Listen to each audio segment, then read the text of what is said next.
Oh, you know what time it is. Woo! Get into it! Get into it! Yes! Yes! Welcome back. It's Storytime with Chris, y'all. What's going on? Now, let's talk about a couple of things. For all of my friends in Ohio and in the Northeast, in the North in general, that's about to get 8 to 12 inches of snow, apparently. The groundhog has seen his shadow. But as I hilariously found out on Facebook through a post, that doesn't matter in Ohio because Ohio is literally 4 seasons in one day. The wind blows, you don't know what's going to happen. 1 minute, it could be in the middle of, and this has definitely happened. It could be in the middle of summer, like June, July. And it will drop down to 25 degrees or 30 degrees one day. And it's like, oh, wow, we actually have to put the heat on. Like, it's cold. Like, it's very cold. Then it will jump right back up to 70s and 80s. Then, in the middle of a snowstorm, you can get rain, sunshine, and then heat at the end. Like, what is going on? It's like Mother Nature's experiment house, like in Ohio. It's a very different place. But I say all that to say, as someone that does have to work tomorrow at 7 in the morning, which I don't think we will be busy, because a lot of people came in today and stocked up and are staying home. A lot of places are closed tomorrow. Some are even closed for the next 2 days because of this storm. So I do caution those who do have to go to work, please be careful on the road. Take your time. Don't rush. If you know that you may potentially be late, leave earlier. As much as it is hard to get up in the morning for some people, which has not really been an issue for me. Like, I sleep hard as a rock. I will, as my best friend has told me, I'm comatose when I sleep. Like, because I have a deviated septum, so I breathe with my mouth open. So just like knocked. I sleep hard as a rock. But I'm able to get up on my own. Plenty of times I've gotten up before my alarm, just out of body's obligation. It's like my body literally kicks in and goes, oh yeah, you need to get up. And I'm like, oh, okay, well, this is how the day is going to start, and this is how it's going to go, and I guess I'm going to just do that. So, yes, for those who have to work tomorrow, be safe. For those who don't, stay home. Watch a good movie. Watch some old movies you haven't seen in a long time. Watch some old animated films you haven't seen in a long time. Or journal. Get a coloring book. If you got a Kindle, order some books online. Or bring out the board games if you have roommates or children. There's spring cleaning, early spring cleaning, I should say. There's so much you can do in your spare time that will make the day quite enjoyable. Oh my. I don't own the music that is being played in the background, which yet again is brought to you by Mr. Ambiance. Please check them out on YouTube. Mr. Ambiance. 2 words. Mr. Ambiance. But we're back, and we're about to read the final chapter of part 1 of the Neverending story. Like I said, this story is going to be... This is where this plot deviates a lot from the film adaptation. So with that being said, I'm going to get started.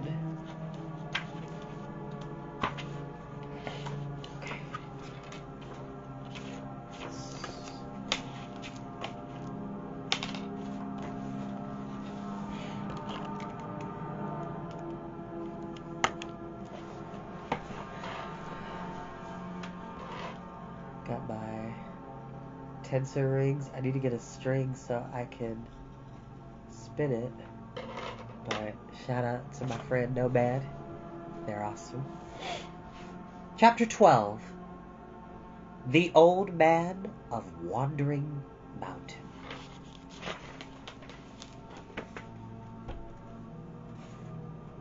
Yes, there he is.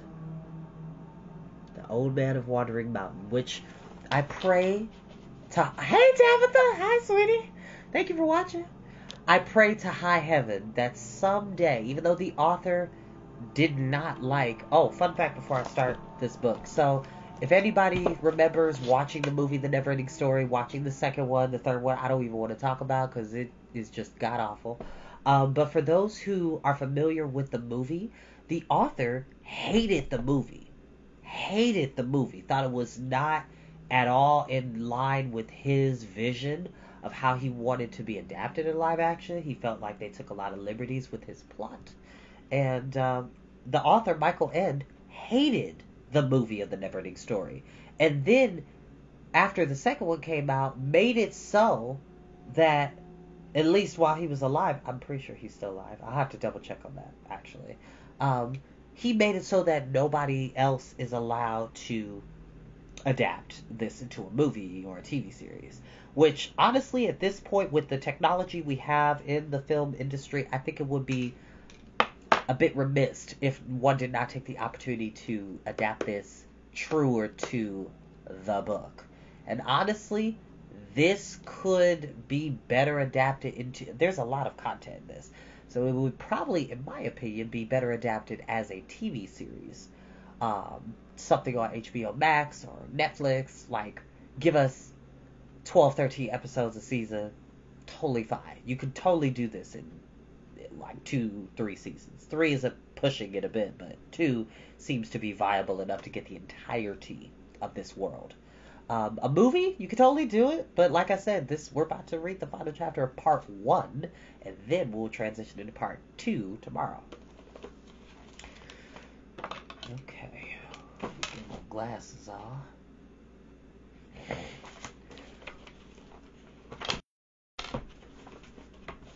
Long, thundering avalanches descended from the heights. Snowstorms raged between towering ice-coated summits, dipped into hollows and ravines, and swept howling onward over the great wide expanse of the glaciers. Such weather was not at all unusual for this part of the country, for the Mountain of Destiny, that was its name, was the highest in all Fantastica, and its peaks literally jutted into the heights of heaven.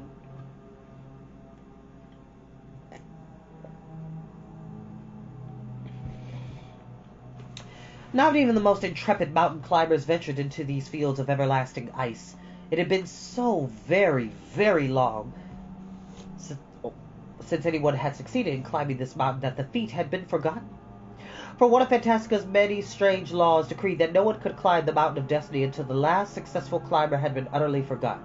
Thus, anyone who managed to climb it would always be the first.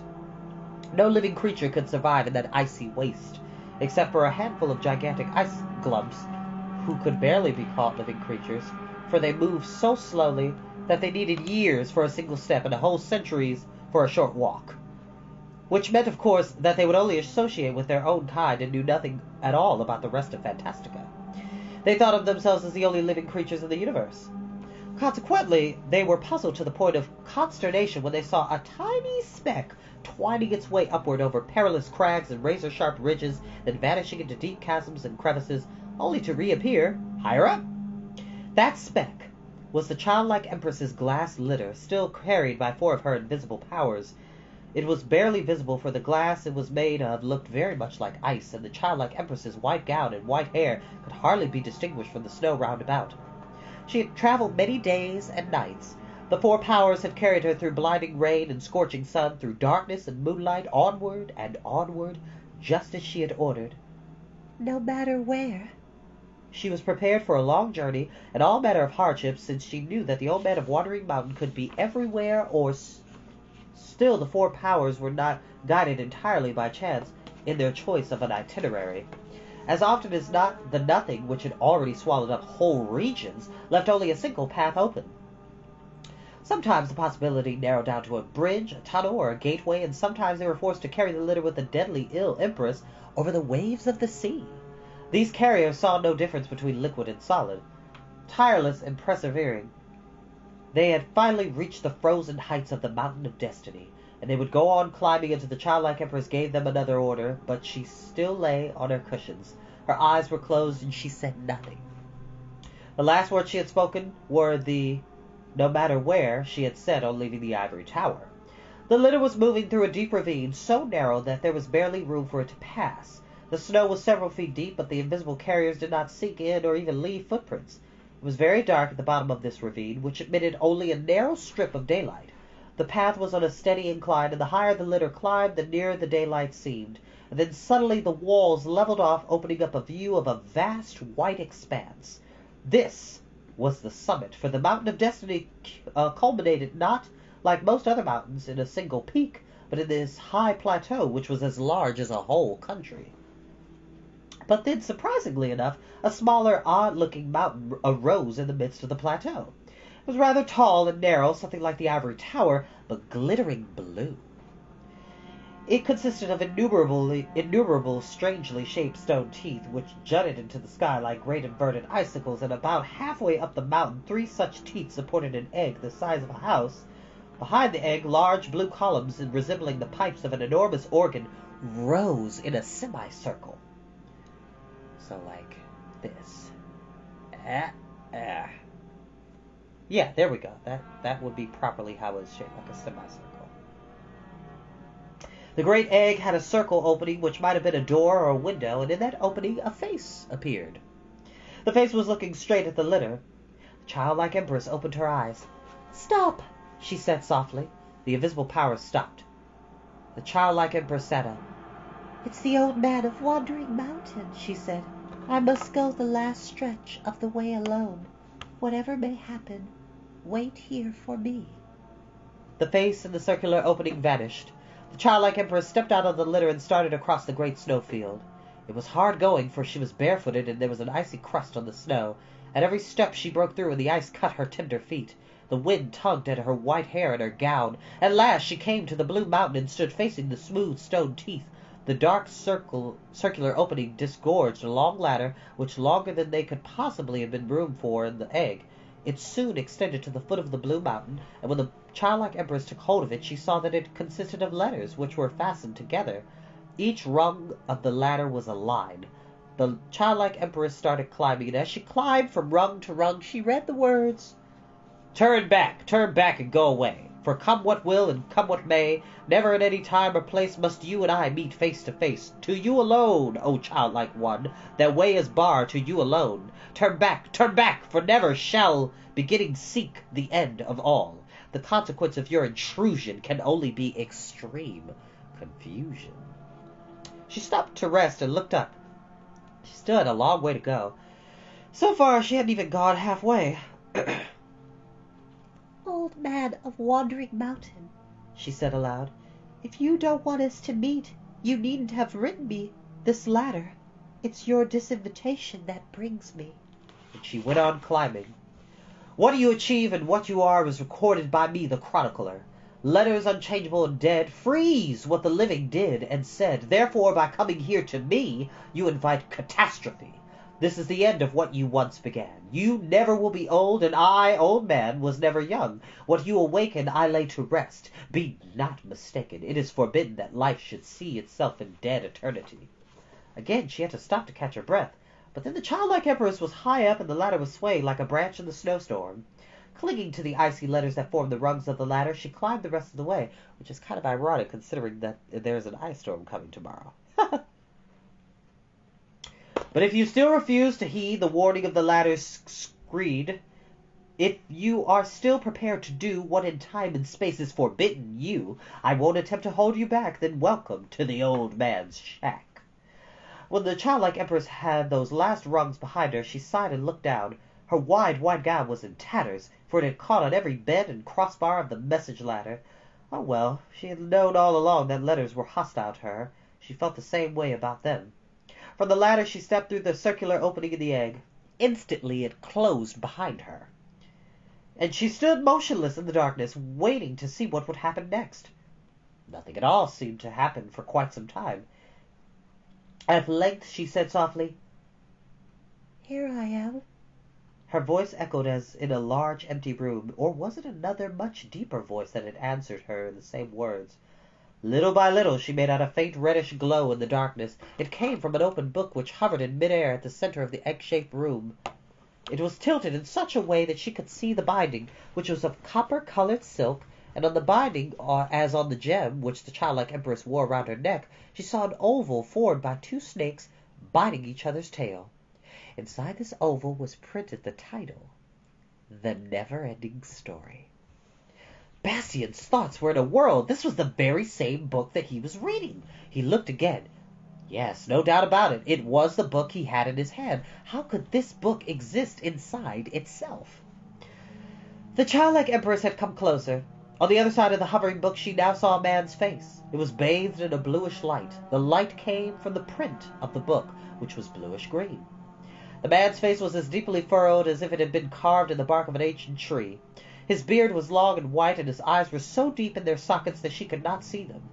He was wearing a dark monk's robe with a hood, and in his hand he was holding a stylus with which he was writing in the book. He did not look up. The childlike emperor stood watching him in silence. He was not really writing. His stylus glided slowly over the empty pages, and the letters and words appeared as though of their own accord.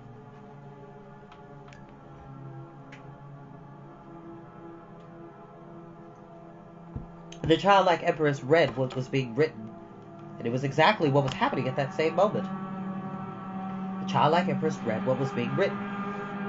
"You write down everything that happens," she said. "Everything that I write down happens," was the answer, spoken in the deep, dark voice that had come to her like an echo of her own voice. Strange to say, the old man of Wandering Mountain had not opened his mouth. He had written her words and his, and she had heard them as though merely remembering that he had just spoken. "Are you and I and all Fantastica?" she asked. "Are we all recorded in this book?" He wrote, and at the same time she heard his answer. "No, you've got it wrong. This book is all Fantastica, and you and I." "But where is this book?" And he wrote the answer. "In the book." "Then it's all a reflection of a reflection," she said. He wrote, and she heard him say, "What does one see in a mirror reflected in a mirror? Do you know that, golden-eyed commander of wishes?" The childlike emperor said nothing for a while. The old man wrote that she said nothing. Then she said softly, "I need your help." "I knew it," he said, and wrote. "Yes," she said. "I suppose you would. You are Fantastica's memory. You know everything that has happened up to this moment. But couldn't you leave a head in your book and see what's going to happen?" "Empty pages," was the answer. "I can only look back at what has happened. I was able to read it while I was writing it, and I know it because I have read it, and I wrote it because it happened. The never-ending story writes itself by hand." "Then you don't know why I've come to you?" "No." And as he was writing, she heard the dark voice, "And I wish you hadn't. By my hand, everything becomes fixed and final. You too, golden-eyed commander of wishes. This egg is your grave and your coffin. You have entered into the memory of Fantastica. How do you expect to leave here?" "Every egg," she said, "is the beginning of new life." "True," the old man wrote and said, "but only if its shell bursts open." "You can open it," cried the childlike empress. "You let me in." "Your power let you in, but now that you are here, your power is gone. We are shut up here for all time. Truly, you shouldn't have come. This is the end of the never-ending story." The childlike empress smiled. She didn't seem troubled in the least. "You and I," she said, "can't prolong it, but there is someone who can." "Only a human," wrote the old man, "can make a fresh start." "Yes," she replied, "a human." Slowly the old man of Wandering Mountain raised his eyes and saw the childlike empress for the first time. His gaze seemed to come from the darkest distance, from the end of the universe. She stood up to it, answered it with her golden eyes. A silent, immobile battle was fought between them. At length the old man bent over his book and wrote, "For you too there is a borderline. Respect it." "I will," she said, "but the one of whom I speak, the one for whom I am waiting, crossed it long ago. He is reading this book while you are writing it. He hears every word we are saying. He is with us." "That is true," she heard the old man's voice as he was writing. "He too is part and parcel of the Neverending story, for it is his own story." Tell me the story, the childlike Empress commanded. you who are the memory of Fantastica. Tell me the story from the beginning, word for word, as you have written it. The old man's writing hand began to tremble. "If I do that, I shall have to write everything all over again, and what I will write will happen again." So be it, said the childlike Empress. Bastian was beginning to feel uncomfortable. What was she going to do? It had something to do with him, but even the old man of Wandering Mountain was trembling. The old man wrote and said, "If the never-ending story contains itself, then the world will end with this book." And the childlike Empress answered, but if the hero comes to us, new life can be born. Now the decision is up to him. "You are ruthless indeed," the old man said and wrote. "We shall enter the circle of eternal return, from which there is no escape." Not for us, she replied. And her voice was no longer gentle, but as hard and clear as a diamond. Nor for him, unless he saves us all. "Do you really want to entrust everything to a human?" I do. But then she added more softly, "Or have you a better idea?" After a long silence, the old man's dark voice said, "No." He bent low over the book in which he was writing. His face was hidden by his hood. "Then do what I ask." Submitting to her will, the old man of Wandering Mountain began telling the never-ending story from the beginning. At that moment, the light cast by the pages of the book changed color. It became reddish like the letters that now formed under the old man's stylus. His monk habit and the hood also took on the color of copper, and as he wrote, his deep, dark voice resounded. Which, fun fact, as for those who can see, the book that we're reading has red letters, and then the words from the real world are green letters. It's kind of hard to see in this light, but if you were here, you could be able to tell. Bastian, too, heard it quite clearly, yet he did not understand the first words the old man said. They sounded like Skubdalu Rednorak Darknok Irak. Strange, Bastian thought. Why is the old man suddenly talking in a foreign language? Was it some sort of magic spell? The old man's voice went on, and Bastian couldn't help listening. This inscription could be seen on the glass door of a small shop, and naturally this was the only way it looked if you were inside the dimly lit shop, looking out at the street through the plate glass door. Outside it was a gray, cold, rainy November morning. The rain ran down the glass and over the ornate letters. Through the glass there was nothing to be seen but the rain-splotched wall across the street. Bastian was rather disappointed. I don't know that story, he thought. That's not the book I've been reading. Oh well, it only goes to show that I've been mistaken the whole time. I really thought the old man would start telling the never-ending story from the beginning. Suddenly the door was opened so violently that a little cluster of brass bells twinkled wildly, taking quite some time to calm down. The cause of this hubbub was a fat little boy of 10 or 12. His wet dark brown hair hung down over his face. His coat was soaked and dripping, and he was carrying a school satchel slung over his shoulder. He was rather pale and out of breath, but despite the hurry he had been in a moment before, he was standing in the open doorway as though rooted to the spot. As Bastian read this, and listened to the deep, dark voice of the old man of Wandering Mountain, a roaring started up in his ears, and he saw spots before his eyes. Why, this was all about him!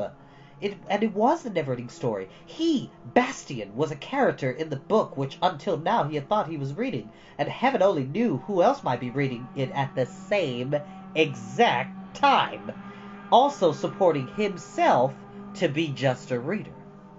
And now Bastian was afraid. He felt unable to breathe, as though shut up in an invisible prison. He didn't want to read any more. He wanted to stop.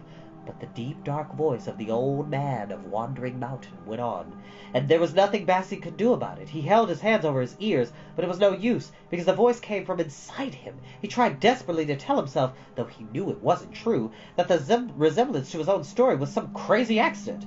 But the deep, dark voice went on, and ever so clearly he heard it saying, Where are your manners? If you had any, you'd have introduced yourself. My name is Bastian, said the boy. Bastian Balthazar Bucks. In that moment, Bastian made a profound discovery. You wish for something you've wanted for years, and you're sure you want it as long as you know you can have it, can't have it. But if all at once it looks as though your wish might come true, you suddenly find yourself wishing you had never wished for any such thing. That is exactly how it was with Bastian. Now that he was in danger of getting his wish, he would have liked best to run away, but since you can't run away unless you have some idea where you're at, Bastian did something perfectly absurd. He turned over on his back like a beetle and played dead. He made himself as small as possible and pretended he wasn't there.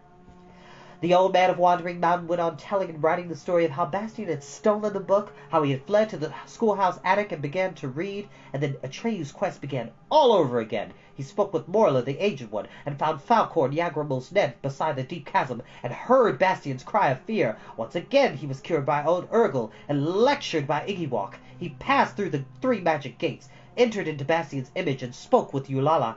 And then came the Wind Giants and Spook City and Grimork, followed by Atreyu's rescue and the flight to the Ivory Tower, and in between, everything that Bastian had done, how he had lit the candles, how he had seen the childlike Empress, and how she had waited for him in vain. Once again she started on her way to find the old man of Wandering Mountain. Once again she climbed the ladder of letters and entered the egg. Once again the conversation between her and the old man was related word for word, and once again the old man of Wandering Mountain began to write and tell the never-ending story. At that point, the story began all over again, unchanged and unchangeable, and ended once again with the meeting between the childlike Empress and the old man of Wandering Mountain, which began once again to write and tell the never-ending story. And so it would go on forever and ever, for any change in the sequence of events was unthinkable. Only he, Bastian, could do anything about it, and he would have to do something, or else he too would have been included in the circle. It seemed to him that this story had been repeated 1,000 times, as though there were no before and after, and everything had happened at once. Now he realized why the old man's hand had trembled. The circle of eternal return was an end without an end. Bastian was unaware of the tears that were running down his cheeks. Close to fainting, he suddenly cried out, "Moonchild! I'm coming!" In that moment, several things happened at once. The shell of the great egg was dashed to pieces by some overwhelming power. A rumbling of thunder was heard, and then the storm wind came roaring from afar. It blew from the pages of the book that Bastian was holding on his knees, and the pages began to flutter wildly. Bastian felt the wind in his hair and his face. He could scarcely breathe. The candle flames in the 7-armed candelabrum danced, wavered, and lay flat. Then another, still more violent wind blew into the book, and the candles went out. The clock in the belfry struck 12. And that is where we will end for tonight. And for those who didn't realize why this book is so amazing, why this book is so well respected, it is on the list of 1,001 books you should read before you die. It's pretty high up on the list, actually. This is what is called a metatextual book.